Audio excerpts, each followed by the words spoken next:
Il y avait une entreprise dans laquelle aussi j'ai eu l'occasion de travailler. Chaque collaborateur, ils avaient mis en place des conditions générales d'utilisation. Ils détaillent exactement comment moi je voudrais qu'on fonctionne avec moi. Et ça va jusqu'au petit détail de je suis au bureau, j'ai mes écouteurs. Est-ce que tu peux venir me parler quand j'ai mes écouteurs ou pas? Parce que parfois, quand je les ai, ça veut dire tu viens pas me parler, je suis en deep work. Quand je les enlève, tu peux venir me parler. Et ça va jusqu'à ce niveau de détail-là. Ce qu'il faut voir, c'est que c'est une génération aussi qui a vu ses parents, ses oncles, ses familles extrêmement malmenés par l'entreprise. Donc on ne peut pas leur demander d'avoir un respect pour l'entreprise qui, d'expérience vécue de proximité, n'est pas réciproque. Cette relation-là est finalement à reconstruire et à réinventer. Justement, dans la problématique actuelle où, là on parle des retraites, etc., du recul de l'âge de la retraite, mais en fait on ne parle pas du vrai problème qui est de la seniorisation de la population active qui ne trouve pas de job à partir de 50 ans, enfin j'exagère, mais quand même. Voilà. Donc la moitié de la population senior est au chômage, on a une super compétence, super expérience, etc. et on est écarté du marché du travail. Parce que ce qui crée le plus de zones de tension chez quelqu'un, c'est l'interaction à l'autre. Bon, la première chose, c'est la to-do list infernale. On arrive le matin, on a déjà une to-do list comme ça, en se disant cette journée en fait n'est pas faisable. Donc déjà, ça met dans de bonnes conditions. Mais la deuxième chose, c'est l'interaction à l'autre. Ce qui génère notre comportement, c'est les peurs que l'on a tous individuellement. Et donc on a des peurs. Si ce collectif ne se comprend pas en tant que personne, en tant que peur qui les constitue, et le truc, il peut être ultra destructeur.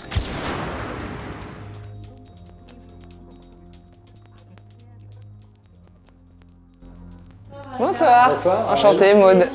Enchanté, Mickaël. Aujourd'hui, il y a énormément de questions sur les jeunes qui ne veulent plus aller bosser en entreprise ou qui, au bout d'un an, changent. Là, je lisais justement un rapport de Deloitte qui disait qu'en fait, un jeune sur deux qui a moins de 35 ans aujourd'hui, dans l'année, veut quitter son entreprise. Donc, c'est quand même énorme. La moitié des jeunes ne sont pas du tout fidèles.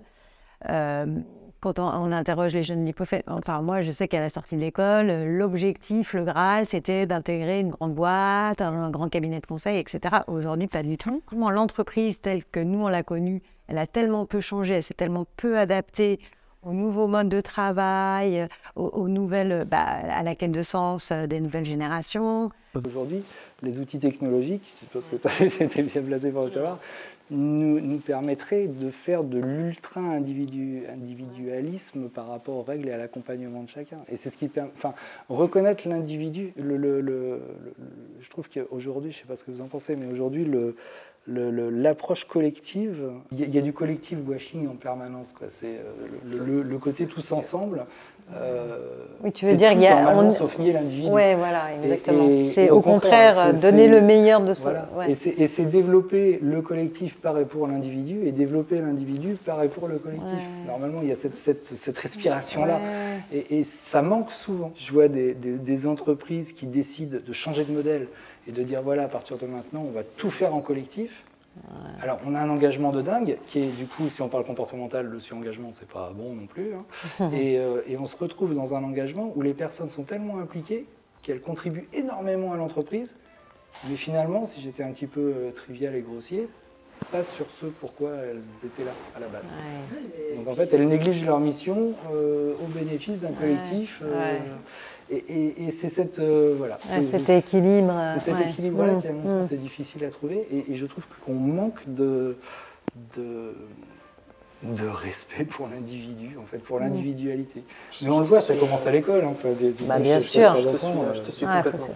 Non seulement ça ne marche pas, et en plus, dans les nouveaux modèles organisationnels, où on a moitié de freelance, c'est impossible, en fait. Parce que ce sentiment d'appartenance, il est encore plus difficile à mettre en place quand on a 50% de freelance. Donc, comment on fait? Donc, le DAF est content. Parce que sa masse salariale est flexibilisée. Oui. C'est génial. Ouais. Oui, mais le DRH, comment il va faire pour créer un sentiment d'appartenance, faire de la rétention Et le manager. Et l'entreprise commence depuis 5-10 ans, donc depuis un moment, mais à plus considérer les collaborateurs comme un asset immobilisé dans l'entreprise. Oui. C'est-à-dire quelqu'un qui s'en va de l'entreprise commence à se dire que c'est pas forcément un traître à la patrie, qu'il y a peut-être des raisons objectives de le faire, que peut-être même il va revenir et qu'il va peut-être parler de l'entreprise quand il va partir. Donc on a peut-être pas forcément intérêt à se fâcher tout de suite avec lui non plus. Et comme ça, accepter que c'est un asset fluctuant et que c'est un flux qu'il est intéressant d'entretenir et de discuter et d'échanger en amont de l'entreprise, avant même qu'il rentre dans l'entreprise, pendant l'entreprise bien sûr, quand il repartira, parce que peut-être qu'il reviendra. Et aujourd'hui, créer, je pense que là on fait tous un peu la même chose, mais accompagner les entreprises et nos clients à réfléchir à finalement comment je crée une communauté extrêmement large de personnes qui sont juste passés par l'entreprise ou qui ont l'intention peut-être un jour de venir ou qui sont dans un sujet de proximité. Enfin voilà, créer des collectifs ouverts et qui respirent et qui sont plus cet asset immobilisé en disant ah ça y est tu t'en vas, tu m'as trahi. Parce que ce que tu disais tout à l'heure par rapport à la nouvelle génération et 1 sur 2 qui n'est pas forcément détendu pour son entreprise, ce qu'il faut voir c'est que c'est une génération aussi qui a vu ses parents, ses oncles, ses familles extrêmement malmenés par l'entreprise. Donc on ne peut pas leur demander d'avoir un respect pour l'entreprise qui, d'expérience vécue de proximité, n'est pas réciproque. Donc cette relation-là est finalement à reconstruire. On avait un autre chiffre qui nous avait marqué pendant un accompagnement, c'était sur la mission de l'entreprise. Tu parles de mission associée, dans tes accompagnements, tu parlais de mission.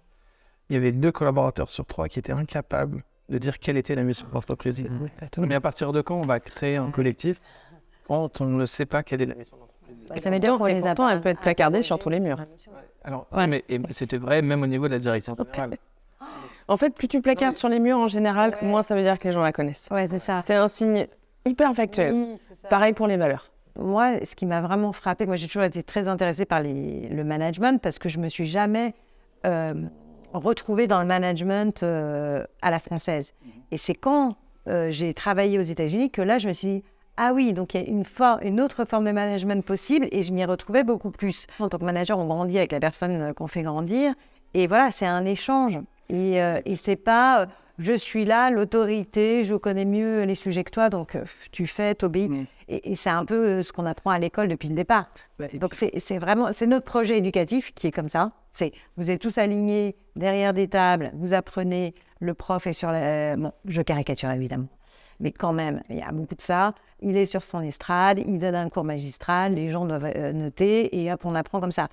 Aux États-Unis, c'est des tables en U, c'est des discussions. C'est la classe inversée. C'est la classe. Ce que tu as dit, c'est en fait le filet de sécurité du collaborateur qu'on a en France, mis en place pour le protéger. C'est ça. Parfois, en fait, il l'enferme. Eh ben, c'est exactement ça. Aux États-Unis, finalement, comme il y a cette flexibilité, et je n'en fais pas, je n'en fais pas l'apologie non plus. Voilà. Je trouve que le système d'État-providence est très bien. Donc, n'interprétez pas mal mes paroles, mais c'est que, en fait, le fait qu'il y ait un contrat beaucoup plus libre où tu te dis, bah oui, si ça va pas, on peut virer la personne. Et la personne, si ça va pas, elle se barre et en un mois, elle trouve un autre job. Donc, il n'y a pas cette... On a ça pendant la période d'essai.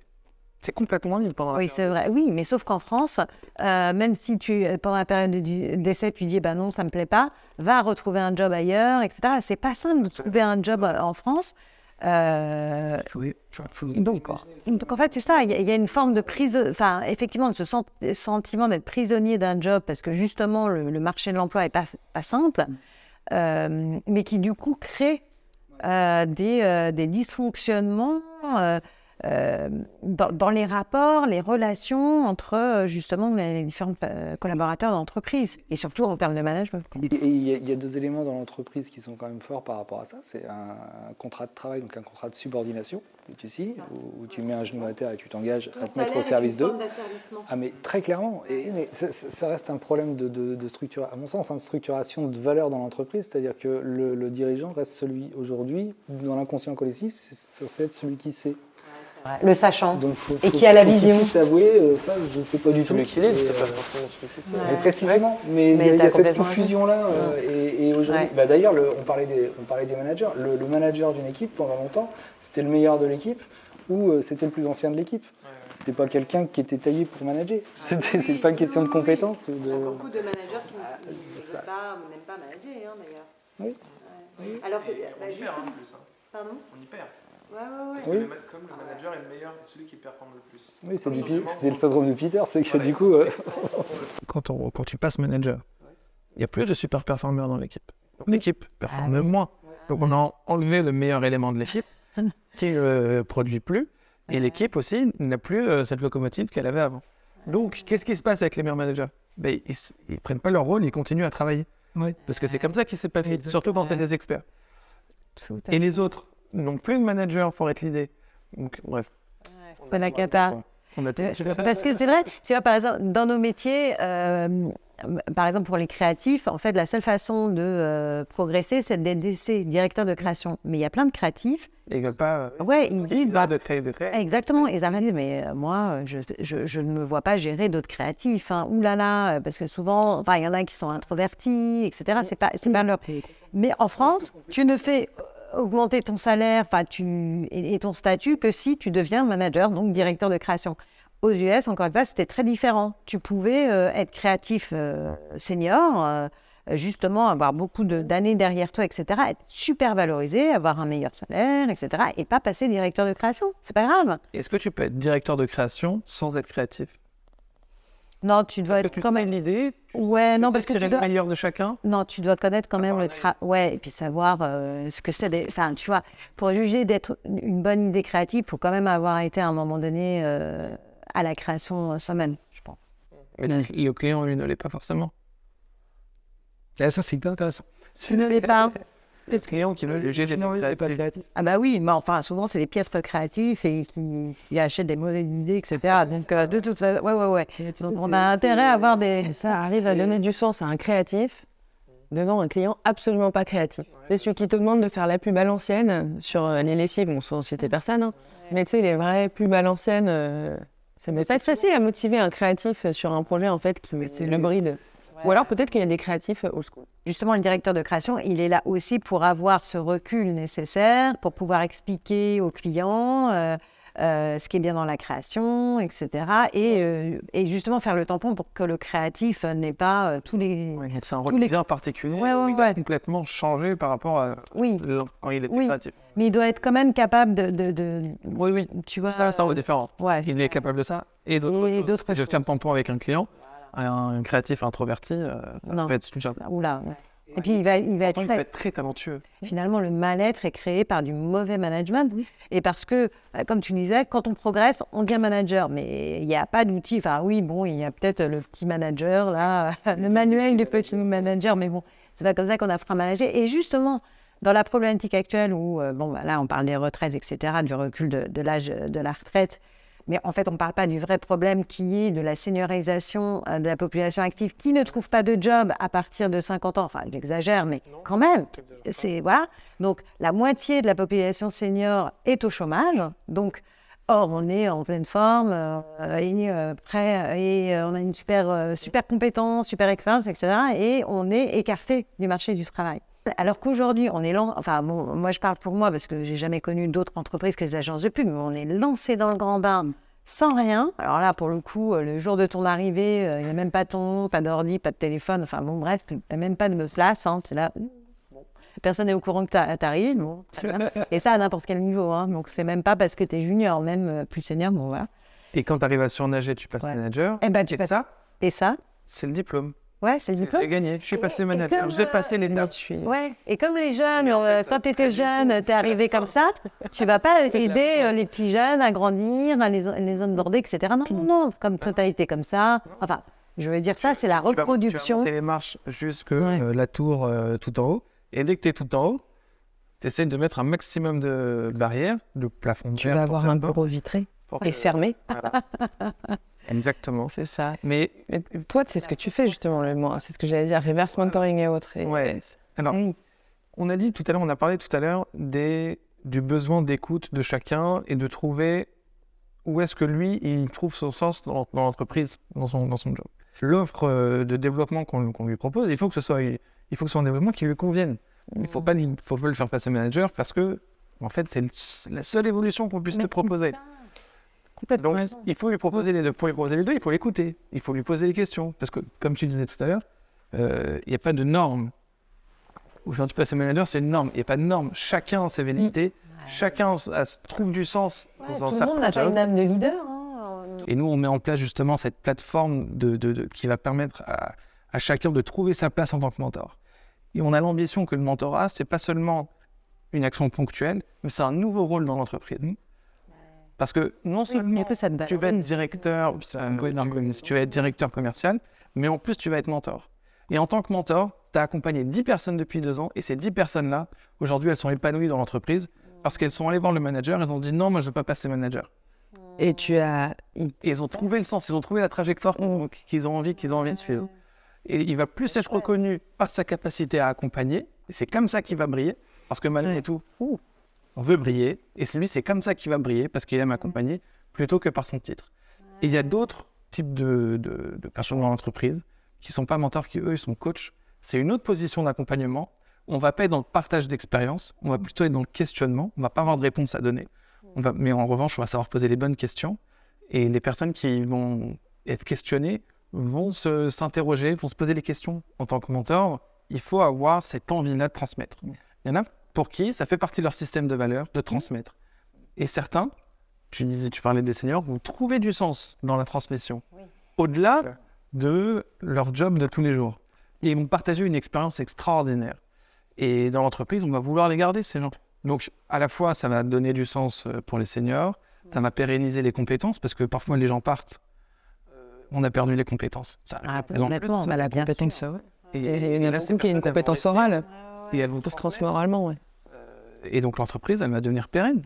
C'est fou. Et en plus, on répond aux besoins de manière individualisée.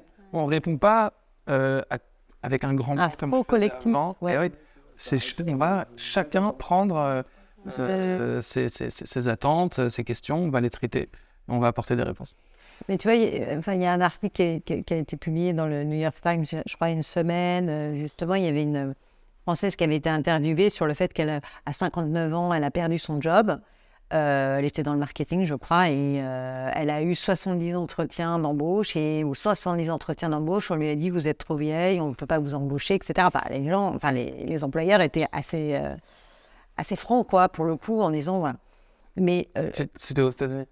Non, en fait, c'est le New York Times qui faisait justement un article sur les grandes grèves en France, sur la nouvelle réforme de la retraite, est-ce que ça crée, et le problème de l'employabilité des seniors en France, notamment. Absolument. Et il disait, oui, mais vous comprenez, les jeunes, c'est moins cher, etc. Mais moi, je me dis, mais il y a quand même une réflexion juste de base. Oui, il est moins cher parce qu'il a moins de compétences, il a moins d'expérience. C'est bien normal. Donc, si tu veux mettre un jeune à la même place que le senior qui a 20 ans d'expérience, il y a un problème quand même. Quand tu te retrouves avec cette personne senior expérimentée qui arrive dans ton équipe, tu as mis tellement de temps, imaginons pour le manager qui a décidé d'être manager parce qu'il veut les barrettes. Il veut dire, j'ai X personnes, ça fait partie de la discussion du samedi soir. Capitaine. C'est bonjour, je manage X personnes. Voilà. C'est comme certaines personnes se présentent comme bonjour, je suis un ex telle entreprise, quoi. Enfin, ça fait partie du statut. Donc de la reconnaissance sociale. Et là, il se retrouve avec ça, avec une personne qui, au final, va potentiellement pouvoir lui apprendre des choses. Faire du feedback. Ouais, c'est ça. En disant, mais tu sais, moi, dans mon expérience, parce qu'en fait, ça fait 20 ans que je fais ça, alors ok, c'était peut-être dans une boîte ou quoi que ce soit, est-ce qu'il est à même d'entendre le feedback? Est-ce qu'il est à même de se dire, oula, potentiellement, j'ai un concurrent, j'amène le verre dans la pomme, qui potentiellement, demain, va avoir des meilleurs résultats que le mien, oulala, attention. Alors, je trouve qu'on les rassure pas du tout sur le sujet. On les accompagne pas. Voire même. Tu parles de qui? Tu parles des seniors ou tu parles des managers? Je parle du manager qui va récupérer, qui va recruter. Je pense que c'est un défaut de confiance en lui.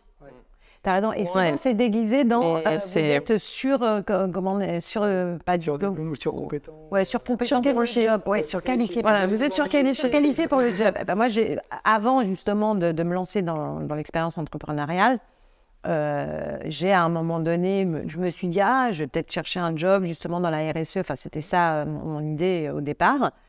Et comme j'avais été présidente d'agence, on me disait, non, mais vous ne pouvez pas être directrice RSE, vous allez redescendre. Et donc, je pense que au final, ça fait peur à qui?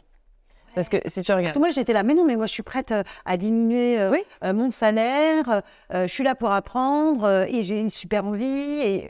Et en fait, je ne comprenais pas le problème. Mais parce que les gens ont peur d'être jugés.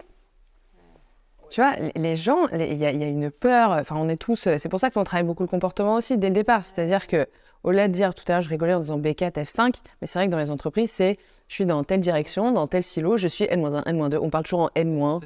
Parce que ce qui crée le plus de zones de tension chez quelqu'un, c'est l'interaction à l'autre.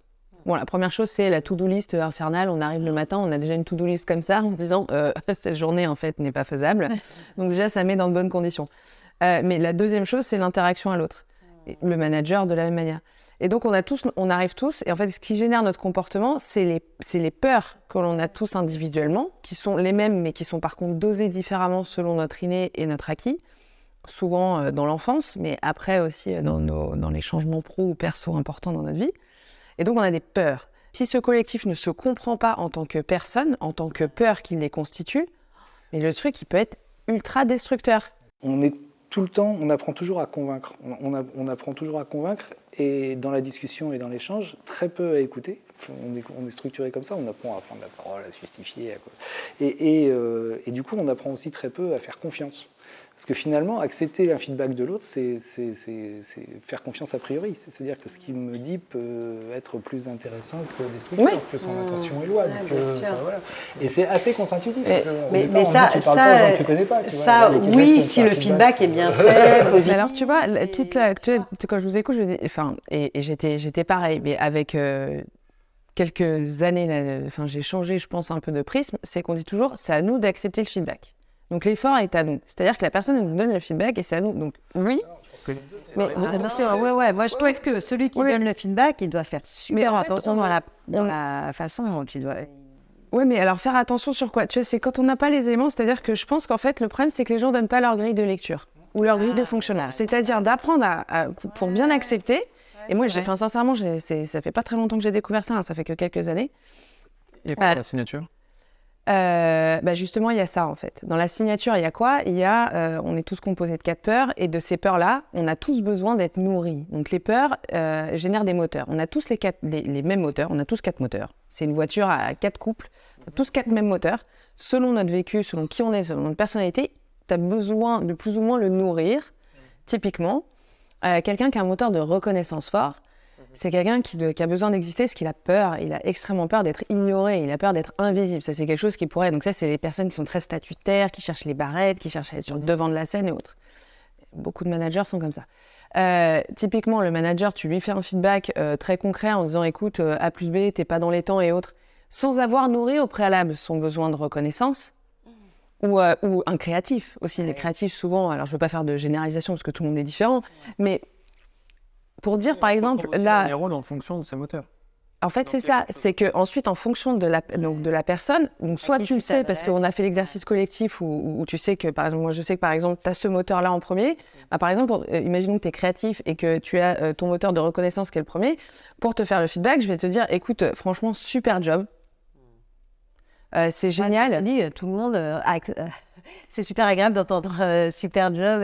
Oui, mais plus ou moins selon certaines personnes. Alors, la reconnaissance, on l'a tous. Aux États-Unis, ça marche comme ça. Ah ouais, ça, great job, mais c'est presque trop. C'est fantastique. Et puis après, tu te rends compte que c'est fantastic, you're fired. fantastique. Ouais, c'est ça, fantastic, you're fired. Moi, j'étais surnommée Mrs. Snow. Ma cliente, à ma première évaluation, elle m'a dit, bon, Marina, on est très contente de ton travail, je sens. Elle dit, mais quand même, il va falloir changer ouais. Pardon? On t'a surnommé Mrs. Snow dans l'équipe parce que tu rends tout possible, c'est incroyable. Avec toi, toutes les portes s'ouvrent, mais tu commences toujours par dire no. Et j'ai dit, ah ouais, it's so French. Oui. Et tu vois, mais en fait, je m'en étais même pas rendu compte, mais à chaque fois qu'il disait no, but. Et après, je faisais quand même, je rendais le truc possible. Mais... Alors que les autres disaient d'abord oui, ouais. finalement c'était pas et puis, c'est pas la caricature inverse non plus. Mais c'est vrai que je réalisais pas et qu'aux États-Unis, tu dis pas no à ton client, hein. Jamais. Ouais. Si jamais tu assistes à une présentation de quelqu'un, la personne sort, tu lui dis écoute, globalement génial, franchement, tout bien. Bon, la deuxième partie, personne n'a rien compris, mais globalement c'était bien. Si la personne a extrêmement confiance en elle, un mec de 50 ans, regarde, ça c'est super bien. Job done. Job done. Et si tu as Je vais être extrêmement caricatural. Une femme un peu plus fragile, qui est dans l'émotion, l'empathie. Et voilà, elle va dire « Mais donc personne n'a rien compris à la deuxième partie, elle va ne retenir que ça. » Tu auras fait le même feedback. Donc ce que soit tu veux que la personne... Exactement. Et donc soit ce que tu veux qu'elle retienne, c'est tout était bien, et dans ces cas-là, inutile de lui dire que la deuxième partie n'était pas bonne. Soit tu veux qu'elle retienne qu'il faut qu'elle s'améliore sur la deuxième partie, et du coup lui dire que le reste, ça allait, ça peut brouiller le message. Je disais, en fait, à partir du moment où toi, tu comprends comment tu fonctionnes, c'est de l'afficher. Souvent, les gens oublient de l'afficher. On est très grande gueule en France, mais par contre, en fait, on n'explique pas ni à nos managers notre mode de fonctionnement. En disant, moi, en fait, tu veux me faire un feedback, pas de souci, mais par contre, dans cette phrase-là, tu sais que j'entendrai toujours cette partie-là. Donc, voilà comment je fonctionne. Il y avait une entreprise dans laquelle aussi j'ai eu l'occasion de travailler. Alors, c'était hyper intéressant. Chaque collaborateur, ils avaient mis en place des conditions générales d'utilisation. C'est bien pour le produit, par contre, pour dire qu'on a un asset. Le mode d'emploi. En fait, c'est un mode d'emploi personnel. Ouais, c'est juste le terme qui va pas, mais l'intention est bonne. Ouais, mais bon, le terme, c'était aussi, ils étaient jeunes, bon, c'est pour mais l'intention est super bien. Parce qu'en fait, il détaille exactement comment moi je voudrais qu'on fonctionne avec moi. Et ça va jusqu'au petit détail de je suis au bureau, j'ai mes écouteurs. Est-ce que tu peux venir me parler quand j'ai mes écouteurs ou pas? Parce que parfois, quand je les ai, ça veut dire que tu viens pas me parler, je suis en deep work. Quand je les enlève, tu peux venir me parler. Et ça va jusqu'à ce niveau de détail-là. Et chacun va expliquer comment fonctionner avec moi. Et comme c'était des équipes mixtes qui se faisaient en fonction des missions, et ben à chaque fois, le manager, qui travaillait souvent avec une nouvelle personne avec qui il n'avait jamais travaillé, avait les conditions générales d'utilisation. Et ça lui facilitait le travail. En fait, les CGE, ça présuppose aussi de pouvoir se connaître. Parce que, comme tu disais tout à l'heure... Oui, ça après une certaine expérience qu'on connaît. On peut aussi croire se connaître soi, alors qu'en fait, chacun, on a l'expérience de la vie et on essaie de s'observer de l'extérieur pour comment on réagit en fonction des situations. Mais parfois... D'où après l'intérêt d'avoir un coach ou une personne tiers. Une personne tiers qui va... faire en sorte qu'on puisse s'interroger sur les bonnes questions. C'est ça. Et il y a aussi beaucoup d'études qui ont été faites, ce qu'on appelle la biologie comportementale, parce que tu parlais d'inné et d'acquis dans les moteurs, et sur toute la partie innée, c'est des réflexes. Pas vous, c'est ça, on réagit de manière innée dans des situations. Ça retient. Parce que c'est nos gènes qui parlent. Et le manager doit deviner ça en ayant travaillé avec quelqu'un, en plus en remote. Donc deviner ça à distance sur des projets en moins de 2 mois où 6 mois la personne elle part quoi. Si t'as pas au moins un certain niveau de sensibilité, il faut aller encore plus loin. On a tendance en fait à vouloir à recruter des clones de soi, des gens qui nous ressemblent parce que ça nous rassure. Encore une fois rassure. Alors que la meilleure finalement façon de faire, c'est d'aller chercher les gens qui nous complètent. Et en fait ne pas avoir peur que la personne est meilleure que vous sur le domaine où vous n'êtes pas terrible. Et donc, et moi, dans mon ancien job, justement, je m'étais dit, il m'a recruté parce que justement, je suis quelqu'un qui fédère, etc. Bon, en fait, non. Mais, mais sur ce que tu disais tout à l'heure, on recrute que des clones. Mais c'est tellement vrai. Ah bon? Tu caricatures pas? Ah bon? Bah non. Chez Uber, c'est ce qui s'est passé, Uber France. Ah oui? Ouais, mais j'ai des copains qui étaient là-bas. Ils sont arrivés à conséquent dans l'effectif. Et à un moment, ils se sont regardés tous. Même école, même parcours. Ça, c'est souvent le cas. Même école. Tout pareil. Et après, t'aimes bien avoir des boulons qui font la même taille. Hein. Ouais, mais après, ils se sont dit, mais c'est bon, forcément, ils pensent pareil. Et quand on pense pareil, forcément, on a les mêmes angles morts. T'as une herbe, mais... Donc forcément, on voit les mêmes choses, mais aussi, toutes les choses qu'on ne voit pas, personne ne les voit. Moi, j'aimerais avoir des stats sur le nombre de personnes qu'on met en moyenne en copie des mails qu'on envoie dans les entreprises. J'aimerais avoir des stats là-dessus. Non mais... Fameux CC parapluie, quoi. Bah oui, parce qu'il faut se protéger. On a peur. Il faut dire aux autres qu'on a bien pris en compte. Tu sais que tu savais pas. Tu peux pas dire que tu savais pas. T'étais en copie le 14 décembre. T'étais en copie, machin, c'est ça. Mais le 14 décembre, le truc n'est pas du tout angoissant. D'ouvrir sa boîte mail, 500 mails le matin. Tu vois, une des applications hyper concrètes de la nouvelle politique dans une entreprise, de la nouvelle culture, pour montrer qu'en fait, il fallait favoriser le partage et de se dire qu'en fait, c'était... mais c'était sorti des collaborateurs dans la partie créa. Non, mais c'était en fait, ils s'envoyaient des emails alors qu'ils étaient le bureau l'un face à l'autre, quoi. Ah non. Mais oui, mais parce qu'il fallait mettre tout le monde en copie. Il faut une trace. Il fallait une trace. Il faut se protéger. Et donc là, une des CGU, mais alors là par contre du service, c'était on ne peut pas envoyer plus de 3 fois, enfin un mail ne peut pas faire plus de 3 fois, réponse, transfert et autres, plus 3 fois. Ah ça y est, et alors là, en fait c'est un peu ce qu'on appelle un peu le nudge contraint quoi. C'est en fait on te met dans un carcan, on t'impose un fonctionnement pour en fait favoriser un autre. Au début, on est arrivé en disant « Hey, parlez-vous plus Ce serait plus sympa ?» Pas du tout. Et après, tu as dit « Bah voilà, vous n'avez pas le droit de plus de 3 mails, machin. » Ah bah ça y est, ils se sont mis à parler. Et en fait, les mails ont diminué d'une manière radicale, quoi.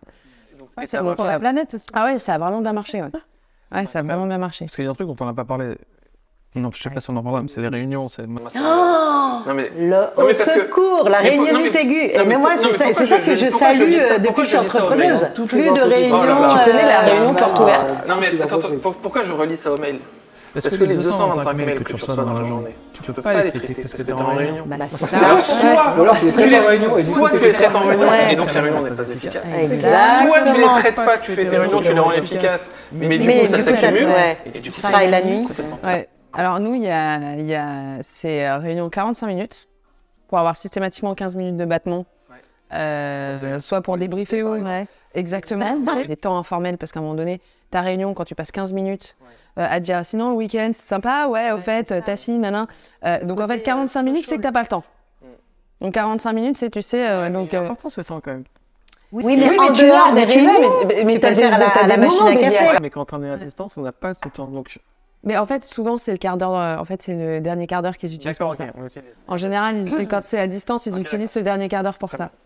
Mais au moins, c'est efficace. Parce que moi, j'avais eu la même réflexion en arrivant aux États-Unis. Toutes les réunions duraient une demi-heure. Je me dis, mais qu'est-ce qu'on va pouvoir. Enfin, on va même pas aborder le sujet. Sauf que les gens viennent préparer. Le sujet, donc il y a des pre-reads avant la réunion. Parce que tu envoies le document avant, logiquement. Voilà, exactement. Donc, c'est comme la classe inversée. Un objectif de la réunion, 3 talking points, une conclusion et les next steps. Et je veux dire, c'est efficace. Hein. Alors, effectivement, pas beaucoup de temps pour... Non, mais je suis d'accord. Et il y a vachement d'afterworks. Donc, tu vois, tu vas retrouver... Alors, ça, c'est hyper important. Dans toutes les boîtes là, qui performent vraiment bien, en fait, parce qu'on fait une grande enquête sur le futur du travail. Et systématiquement, on voit donc les sociétés qui arrivent à garder leur collectif et d'autres qui n'y arrivent pas. Non, mais alors, s'il y a un point commun à toutes celles qui y arrivent, les afterworks. Les afterworks. Ah oui, la bière, voilà, ou le... Ah ouais, c'est... Moi, le concept que j'aime beaucoup, c'est la réunion porte ouverte. Qu'est-ce que c'est ça? La réunion porte ouverte, en fait, déjà, la première chose, c'est... la réunion porte ouverte a 2 étapes. La première étape, c'est le casting. C'est déjà, si tu es dans la réunion, c'est que tu as quelque chose à apporter. Quand on est dans une réunion de discussion, quand on est dans une... T'es pas en copie, ouais, ou le CC.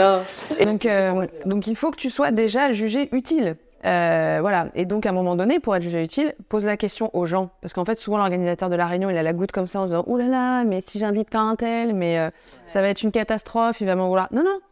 Voilà, le sujet, c'est ça. Qu'est-ce que vous pouvez apporter ? Comme ça, la notion de responsabilité. Donc la personne, plutôt que de dire, en fait, non, en fait, moi, je venais pour voir un peu, enfin, il y a de la lumière, quoi. Et puis sinon, j'aurais pas la com, donc autant que j'y sois. Si la personne n'a pas à dire, moi, je peux apporter ça dans la réunion, écoute, ne vous en dites, il y aura un compte. Par contre, il faut gérer des comptes rendus, communication, machin.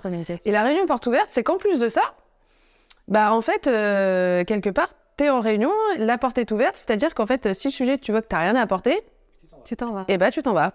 Alors en Teams, maintenant, ça marche super bien. Je croyais que tu invitais n'importe qui, porte ouverte, tu sais, c'est... Ah oui, non, c'est le contraire. C'est tu peux sortir quand tu veux. Ah, d'accord. Par contre, idéalement, il ne faut pas que tout le monde rentre parce qu'on voit de la lumière, quoi. Ouais. Mais voilà, Et par contre, tu as aussi des réunions comme ça, porte ouverte dans l'autre sens, mais qui sont plutôt des réunions informelles, c'est-à-dire on vous informe sur les chiffres et autres. Il y a des gens qui n'ont pas envie d'avoir l'info. Là, en gros, c'est comme si tu avais le boss de la boîte qui arrivait à la machine à café et qui disait si vous voulez, moi, en fait, à 13h, chaque lundi, je viens donner des actus. Ceux qui ont envie de venir viennent, ceux qui n'ont pas envie de venir viennent pas. Ouais. Par contre, dans la culture, tu peux pas te plaindre de ne pas avoir l'information, qui est quand même un sport national en France. Ce qui fait que quand les gens viennent, ils viennent de bonne volonté, ils viennent soit avec des questions, et donc ça crée une nouvelle dynamique. Ouais. Quand tu dis les gens viennent, il y a quelque chose aussi que j'ai observé, ça me rendait malade. au quotidien, alors c'était juste avant le Covid, je voyais une sorte de... Comme ce qu'on voit dans les lycées ou dans les facs, entre 14h55 et 15h05. Il y a une sorte de flux continu entre les salles, où tout le monde change de salle pour la prochaine réunion. Et donc chacun, en fait, à la fin de l'heure qui passe, regarde son calendrier et dit « Ah, ben maintenant je suis en C3 au 3e étage. » Et voilà. Il sort, là il va traiter ses mails, il va pas écouter sa réunion. Il termine. Alors là, je suis au 5e étage en D5. Et puis il va. Et toute sa journée comme ça, il est guidé par son agenda. Pas par sa mission, par son agenda. Et tout à l'heure, tu me disais, mais comment on va trouver le temps, comment les mentors vont trouver du temps pour accompagner sur les sujets hyper importants, en fait, donner du sens à la présence de chacun. Mais si on arrête d'être guidé par son calendrier à des réunions où justement on n'a rien à faire, complètement. Et qu'on utilise ce temps pour des moments précieux, on va se poser des questions qu'on ne se pose jamais parce que parfois le temps il passe. C'est bien ça, c'est que les réunions, en fait, ont envahi notre quotidien et donc on subit la réunion. Il n'y a plus vraiment d'impulsion, de « Ah, mais je vais traiter tel sujet, etc. » Et donc, en fait, les vrais moments de réflexion, en tout cas, moi, dans mes anciens jobs, c'était ça, c'était la nuit, et le week-end. Ouais, bien sûr, la nuit. Mais après, burn-out, quoi. Et je suis jamais allée... Non, mais enfin, pas forcément pour beaucoup de... Oui. Absolument, Mais souvent, ça arrive. Et voilà. Mais justement, il y a ce côté, on subit... Et c'est devenu la norme. Le fait que chacun ait aussi son téléphone, donc en réunion. Alors ça aussi, puis les tout le monde est sur son téléphone ou sur son ordi. Donc en fait, la gueule de la réunion, tout le monde est derrière son écran. Les réunions ne sont pas des vraies réunions, on échange des vrais sujets, etc. Parce que tout le monde est toujours en train de regarder son téléphone, il est à moitié là, il pense à la réunion d'après, à gérer. Ouais, voilà, les mails. Donc au final, c'est jamais vraiment très productif. Alors que si les réunions effectivement duraient moins de temps, tu sais que tu en as moins dans la journée, et que tu décides à celle que tu as. Oui, et puis tu décides. Et tu vois, on m'avait donné un tips. Regarde ton agenda en début de semaine. Tu fais le ménage. Check chaque réunion, pose-toi la question de est-ce que la réunion serait reportée si j'étais malade. Et toutes celles pour lesquelles tu dis non, et tu te mets en facultatif, tu vois, exactement. Par contre, après, il faut mettre une culture du compte rendu. Compte rendu. La circulation de l'information. Oui.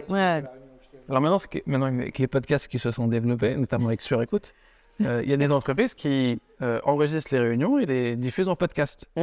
Comme ça, tu n'as pas besoin d'être là au moment en live, mais tu peux accéder au podcast de la réunion et à un moment, tu l'écoutes, même en accéléré, comme ça, tu ne prends pas autant de temps. Et tu as l'info. Oui, mais ça peut être vécu comme du flicage aussi, il faut faire attention. Si tout est enregistré... Après, ne serait-ce que toutes les parties de communication, tu sais, ne serait-ce que la communication descendante, d'avoir... tu sais, tu peux pas forcément toujours être là. Attends, j'ai vu des trucs où c'était... Ah bah non, on a la communication corporate, on peut pas venir, je sais plus, à des choses assez importantes. Je dis, mais enfin, là pour le coup, tu sais que c'est complètement géré, la communication a été validée avant, les supports aussi, bon bah autant l'enregistrer et le diffuser après. En tout cas, en start-up, on n'a pas ça. La première chose qu'on a, c'est ça qui est chouette. c'est le contrôle de son agenda. Ah ouais, mais le bonheur au total. début, ça fait peur. Non mais quand tu as passé 10 ans... La mise à jour, je sais pas faite. Non mais quand tu as passé 10 ans... Ah oui, le forme de vide sur l'agenda. Quand tu as passé 10 ans avec les 5 jours remplis de 9h à 18h, parce qu'il n'y a plus de réunion après 18h, enfin tu peux commencer à travailler, et que tu te lances... Et là, c'est vide. Et c'est vide. La peur du vide. Mais le premier jour, il n'y a pas de mail qui arrive. Quand tu te crées ta boîte mail. Ah oui, c'est ça. Non, mais le seul mail qui arrive, moi, c'est j'ai adoré, qui demande de valider ton adresse mail que tu viens de créer. Mais non, ça n'a quasiment plus de mail. J'utilise quasiment pas ma boîte mail. Parce que tu utilises Slack. Ouais, Slack, Teams, WhatsApp. Ouais, c'est pareil. T'as même à vivre avec les non-lus. Ouais, c'est pareil, mais en fait, si tu veux, le mail, il y a un côté... boîte aux lettres. Descriptif, tu sais, en fait, en général, quand il y a un descriptif, soit c'est parce que tu travailles sur un document, soit c'est parce que, tu sais, je trouve que le mail n'a pas... Et les documents en ligne aussi, maintenant. Ben nous, on est que c'est ça, on est documents en ligne, on travaille à 3 dessus, si on a, c'est des commentaires directement, enfin, c'est... Sur les drives, Et ça fait du bien. Bon, par contre, après, c'est vrai que tu es derrière ton bureau, tu as un Teams qui affiche, WhatsApp qui s'affiche, tout. Oui, les notifs, faut les mettre sur silence. Tu parlais de l'indépendance, de l'actionnariat. que tu peux pas faire ce que tu veux quand tu as des actionnaires. Ouais. J'entends très bien. Notamment, tu parlais des choix des clients. Tu peux pas te donner le luxe de refuser un client parce que tu as des obligations de résultat avec des actionnaires. Ça rebondit avec ce que tu disais tout à l'heure des directions KPIsées. On travaille par des KPI, qui sont aussi parfois des KPI sociétales et environnementaux. Ouais, bien sûr. Mais est-ce que, parce qu'aux États-Unis, quand même, les entreprises sont très politisées, et de plus en plus ces derniers temps. Est-ce que les actionnaires, malgré des besoins de rentabilité, n'ont pas aussi justement cette envie d'aller sur un positionnement, un rôle social de la société dans le pays? Les entreprises à mission, typiquement. Mais là, moi, je te parlais des agences de pub, tu vois, mondiales, des groupes Omnicom, etc., où tu as des actionnaires qu'on ne connaît même pas, tu vois, qui sont à la retraite à Miami, tu vois, dans leur baraque et qui demandent 20% de rentabilité. De profitabilité, c'est ça dont je parle. Et c'est très intéressant la question que tu poses parce que justement, moi, un de mes grands clients qui m'a d'ailleurs beaucoup donné envie de m'engager plus avant, c'est Unilever. Enfin, j'ai beaucoup accompagné les marques Unilever, notamment Lipton et des marques de glace aux États-Unis. Quand Paul Polman a repris la direction monde d'Unilever, justement, il a dit aux actionnaires d'Unilever, c'était sacrément sacrément courageux et risqué de sa perte en leur disant, écoutez, moi j'ai un plan, je veux transformer la boîte vers plus de développement durable, je vais choisir les grandes marques, donc notamment Lipton, qui vont être les fers de lance pour commencer cette transformation et après, toute la boîte doit suivre. Donc, donner des objectifs, même quantitatifs, sur le fait que, par exemple, nous, sur Lipton, à l'époque, moi, quand je travaillais sur Lipton, c'était 2008, 2009, 2012, on disait en 2020, il faut que tout le thé Yellow Label soit sourcé développement durable, sustainable. Et ils y sont arrivés. Donc, il y avait des objectifs qui étaient au-delà des objectifs marketing de vente habituels.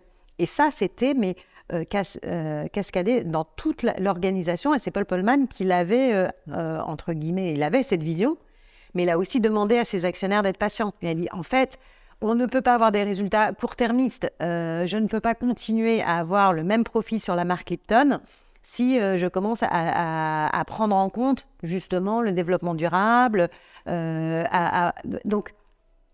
Et en fait, la beauté de l'histoire, c'est que sur 10 ans, il a, je crois, multiplié par 2 la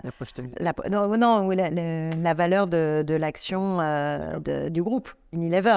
Donc, mais il fallait lui donner du temps. Et je me souviens plus du nom de cette boîte, je crois que c'est Ofsted ou quelque chose comme ça, une boîte danoise qui était que dans les énergies fossiles, donc le total danois, on va dire, voilà. Et qui s'est transformé, mais pareil, qui a dit je sais pas, 10 ans ou 15 ans, on veut être que dans les énergies renouvelables, et c'est ce qu'ils ont fait. Ils ont réussi à transformer leur business et à ne travailler que dans les énergies renouvelables. Mais c'était une vision d'un manager qui a évidemment embarqué toute la boîte derrière ces objectifs-là, et voilà. Ouais, c'était chouette, ouais. De toute façon, le sujet est passionnant. Enfin, les sujets sont passionnants. Il faut qu'on échange nos... C'est un grand plaisir. Tu nous enverras les coordonnées. Ouais.